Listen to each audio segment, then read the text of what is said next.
I prayed this prayer. I said, if there is a God, I can't find you. If there's a God, will you find me? There's some powerful words right there. Yes.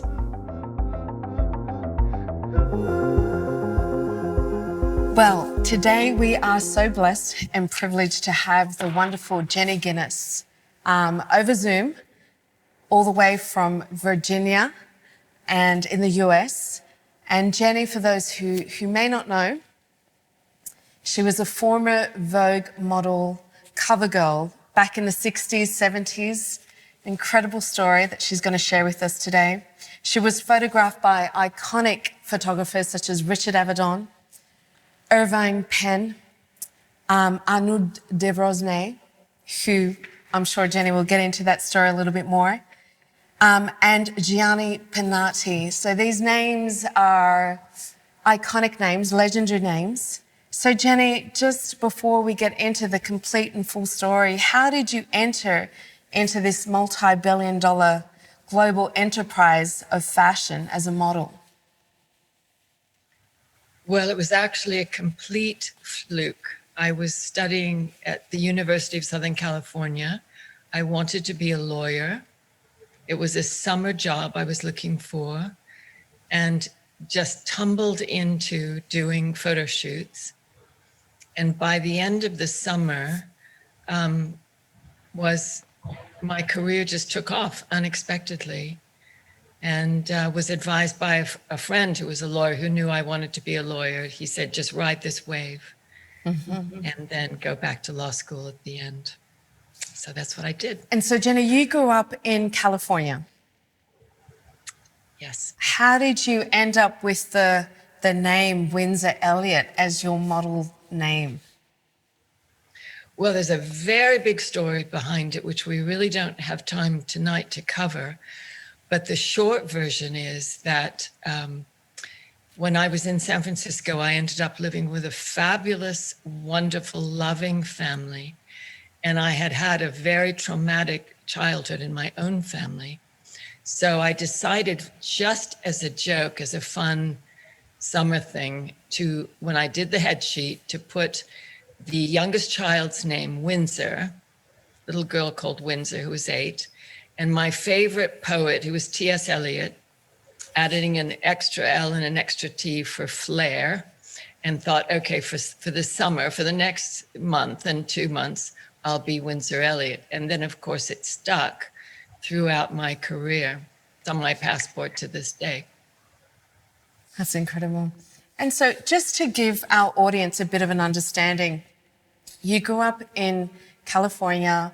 What was your life like growing up and then entering into this world of fashion? So what were you doing as a Californian girl, dreaming of modeling, or not really, because you wanted to study law, right? Right. No, I wasn't thinking of modeling at all.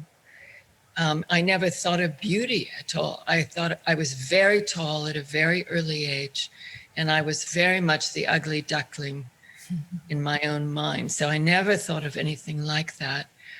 Southern California was a barefoot, beachy life growing up, always barefoot, running around barefoot, tomboy. So that part of growing up was lovely. My family had a very serious disaster in the family, a lot of trauma, and so bad, actually, that my parents ended up in a custody dispute, and they couldn't resolve it, so I ended up a ward of the state of California. And I'm only telling that part of the story because that period of my life threw up a series of questions, which then settled down for decades until my New York days. And then the questions all came back. Big questions about life all came back during my New York years. That's incredible. And take us through to that moment, that significant moment that you mentioned, where you were here in Paris. You were engaged to the Baron, to a French Baron, and Salvador Dali had his apartment in Le Maurice Hotel. And walk us through what happened there, because that was quite a catalyst for what went on to be your spiritual search and continued to be your spiritual search. So what was talk us through that time, what was happening in your life, and what was the epiphany moment for you? Well, I have to say, first of all, it's such a privilege to be speaking with you in Paris, because Paris has more than once been incredibly significant in my life. I fell in love with Paris the first time at age 11, and I was gone. A hook, line, and sinker, was madly in love with Paris at 11. That continued forever. So fast forward to this moment you're speaking of. By this time, I'm living in New York.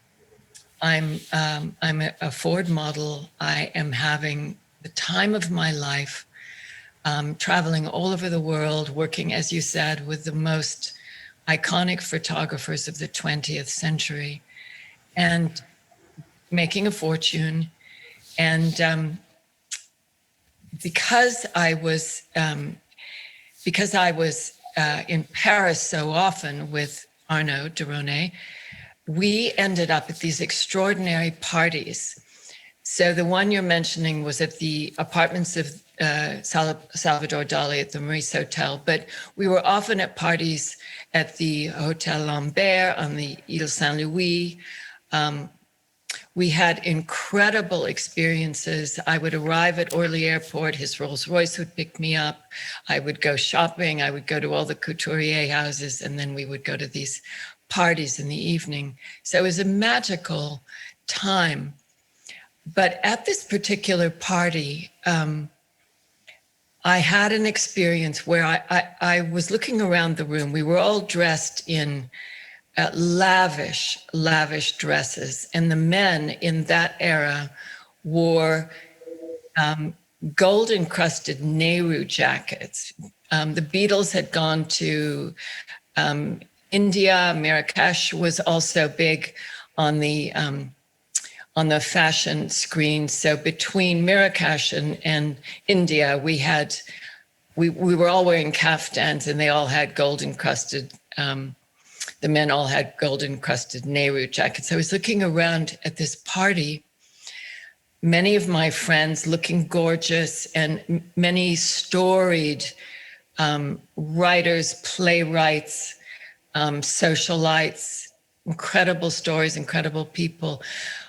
And working his way through the crowd was a gorgeous cheetah on a long gold chain. Salvador Dali had this pet cheetah. It's technically called a painted leopard. And this magnificent animal was working his way through these illustrious guests. And I noticed that he had been declawed and looked like detoothed, and I'm sure everything else. And I suddenly had this stabbing feeling that this magnificent creature was made a caricature of what he had been created to be. He was a pet, he was a caricature of this wild animal that he was created to be. And as I looked up at the guests in their gold-encrusted everything, I had this feeling that came over me that I was looking into an abyss of absurdity and meaninglessness, that we too were somehow, with all of this, caricatures of, but of what? I didn't know of what. It was something that hit me so hard, it came out of nowhere. And it made me decide that I had to have a spiritual search, that I needed a spiritual search, that something bigger seemed to be summoning me and seemed to be showing me that it was beautiful, but it was in some way hollow. It's very hard to describe. And Jenny, Where did that search lead you to? Well, I flew back the next day to New York, and I started asking all the Vogue editors, what do you believe? Do you believe there's a God? What do you have any worldview? What drives you? What shapes your life? And so I got a lot of different interesting answers. And one of the editors said, you really need to go see this very spiritual woman on Park Avenue. All the stockbrokers go to her. And when we have bad weather on location, we call her. She's very powerful spiritually, and she can actually change the weather. She's incredible. So I went to see her. She described herself as a metaphysician, and she began taking me through different religious ideas and different religious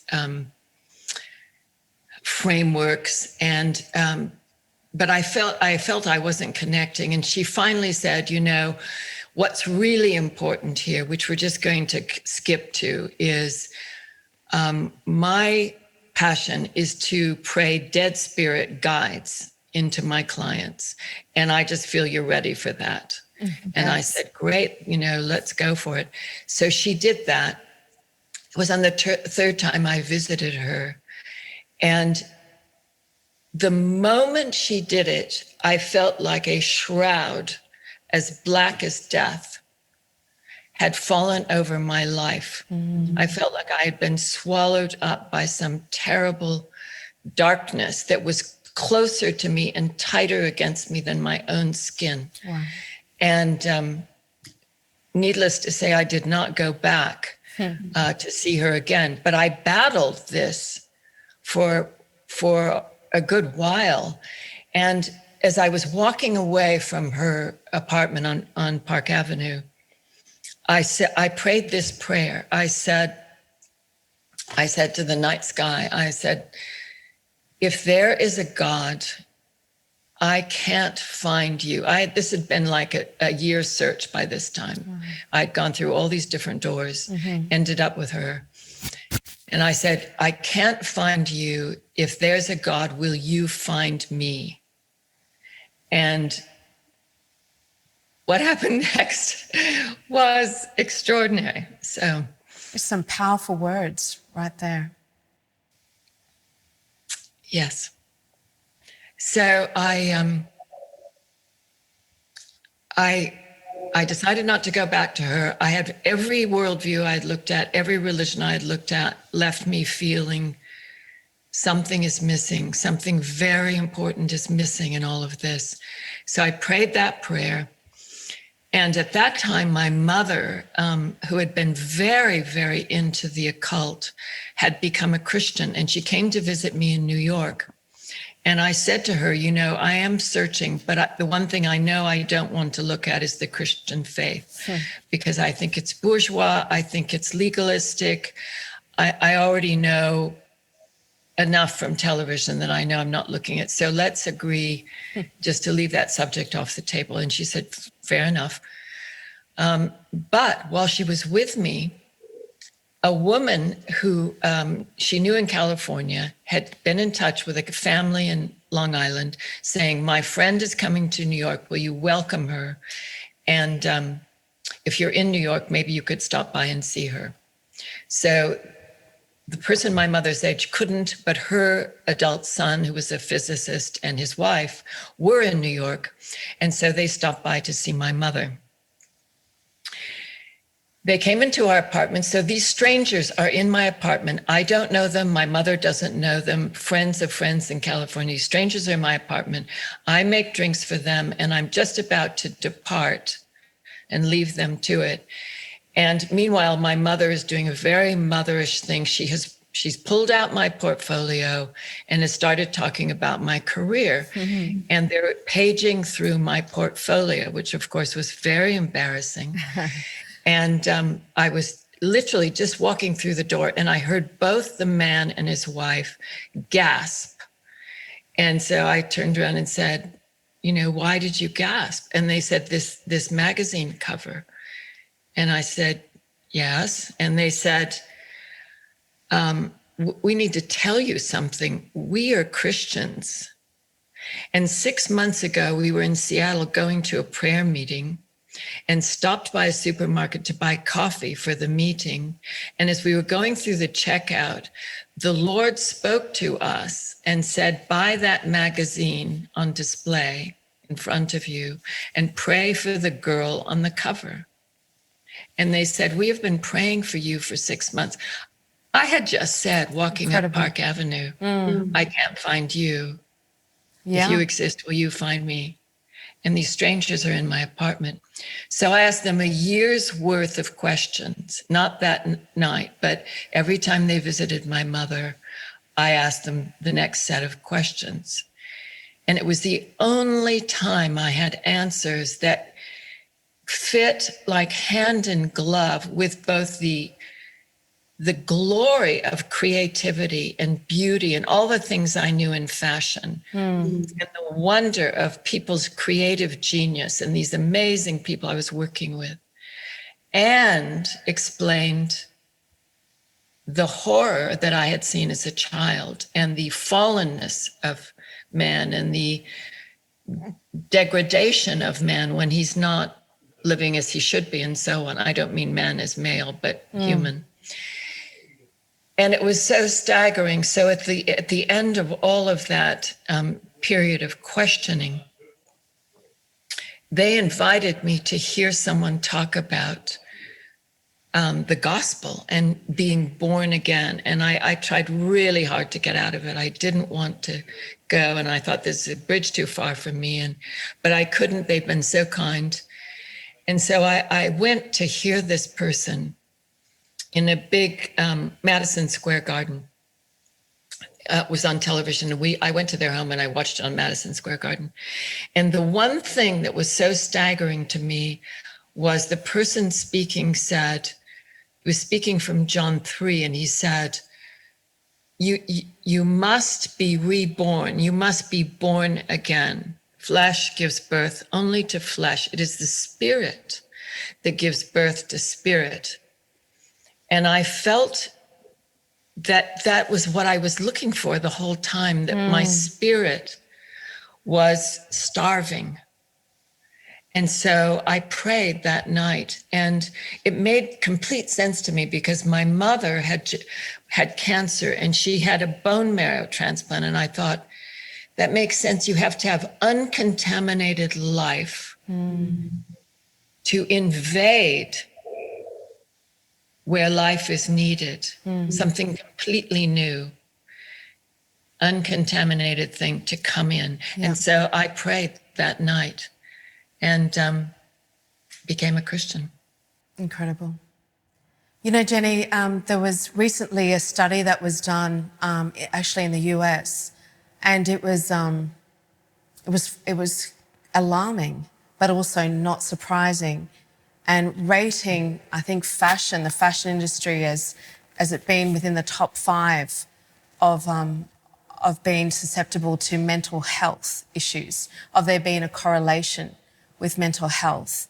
And, you know, in the recent weeks, given what is happening around our world, and, you know, there's been a high rise of suicide that we're seeing play out. And, you know, the fashion industry is currently mourning an iconic model from the 90s, Stella Tennant, British model, came from an aristocratic family, known for her 90s androgynous look, and completely adored by the industry.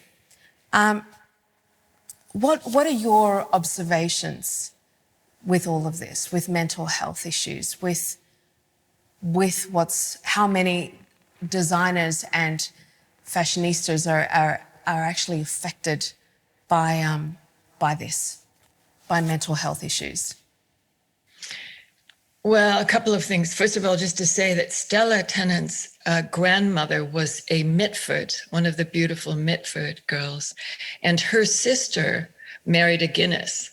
So we were very aware of this tragedy. And I think it just shows up again that the core issues of existence really are about identity and self-worth and hope and sensing that you have a future. I think Stella's identity was probably pretty secured, but I think there are four things. I think there are four things that an individual needs to survive. Meaning is one, relationship or belonging is another, a future and a hope. And I think that perhaps the meaning and the belonging part, I don't know. I only read that Stella had said to a neighbor that she felt that after COVID, she would be too old to model. And that was just before she took her life, her 50th birthday. So she's looking at her mortality, possibly, and then her marriage, that connectedness, something had happened to that. And so when you lose connectedness, when you lose the sense of future, when you lose the sense of meaning of what your life is about, despair can take over very, very quickly. And I think generally in the fashion industry, I think when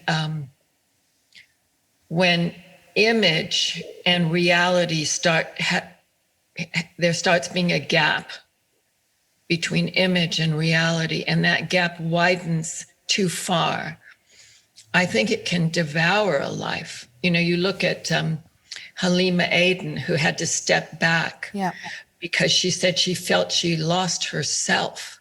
She was losing herself in the photo shoot. So she had to step way back. Or there was a Russian model, Rusiana, I can't remember her last name exactly, but she threw herself off a balcony in Soho, New York. And the last entry in her journal was, "I am so lost. Will I ever find myself?" And so I think this question of identity is so critical in our time, and especially critical in the fashion industry. A reductionist view or a reductionist ideology of a person defines a person down. But the Christian Jewish view of a human personality defines it up. This person, whoever they are made in the image of God. God created them. He has a purpose for them. They have unique gifts. They have a unique destiny. Yes. That's the view of a human being in the Christian Jewish Imago Dei. That's exactly the name of your organization, made in the image of God. Absolutely. And look, that was leading me into Imago Dei, created in the image of God. And the theme this year for Imago Dei across our various sectors is the word autre, which is other. What does that word other evoke in you? Well, for me, I think the most critical thing in life, I said the four that I think matter, and meaning meant so much to me originally in my search. But the thing that means most to me now is the connectedness to God. And He is the other who defines my worth, who has a path for me to walk, who has my destiny in His hands. He's created me. He knows what He's put into me. Even after death, we're immortal. The Hebrew Christian scriptures say that we are immortal, that we live in eternity with Him. And so this relationship, this connectedness to God through Jesus is the most important single thing in my life, because it is not a religion. I have never been looking for a religion, but it's a relationship that is so powerful in my life every day, teaching me, showing me, guiding me, stopping me, inspiring me, rebuking me if I'm, I mean, it's the relationship. I don't know how people live without a relationship with God. I don't know. I mean, looking back, I was so hungry in myself until this happened. And it's just incredible. And, I think in fashion, especially, the Hebrew word image and the Hebrew word idol are the same word. So I think in fashion, the question, with so many competing images, the question is, are we serving an idol image, or is the imageness of God anchoring us to be who we're created to be, unmanipulable and not losing ourselves in fashion? I think fashion and modeling can be a fabulous career. And I think there are so many wonderful, gifted people in it. Yeah. But I think that difference, are we serving the idol of an image as a slave where we're pushed outside of our own boundaries? Mm-hmm. Or are we living in our image bearing of God? So reflecting his glory and being radiant in our fashion, our creativity, our design, is all of that flowing through us to create beauty and wonder and joy. Fabulous. And Jenny, you're in America right now. What does your world look like now? I saw that you've spoken at the Senate a couple of times. What's happening in the life of the Guinness home right now? Well, COVID, like everything else, of course, we're both doing Zooms and relating to people that way. But I love connectedness, so I can't wait until COVID is finished. But Oz is writing. My husband has written 4 books since we've been under lockdown, and I've just finished my own book. And so we're making the most of it, but we miss being connected with the people we love. Well, Jenny, we cannot wait till you actually get to release that book. I think there's definitely the heart and the message of what you want to say within that book is so pertinent for right now. So thank you so much for just spending these moments with us. And we are profoundly grateful for your time, and just such an honor and a thrill to speak with you. So truly grateful. Such a privilege to be in Paris for half an hour. We can't wait to have you here live in the flesh. So let's hope for that. Thank you, Mariella. Right. Love to you all. Thank you, Jenny. À la prochaine. À la prochaine. Thank you.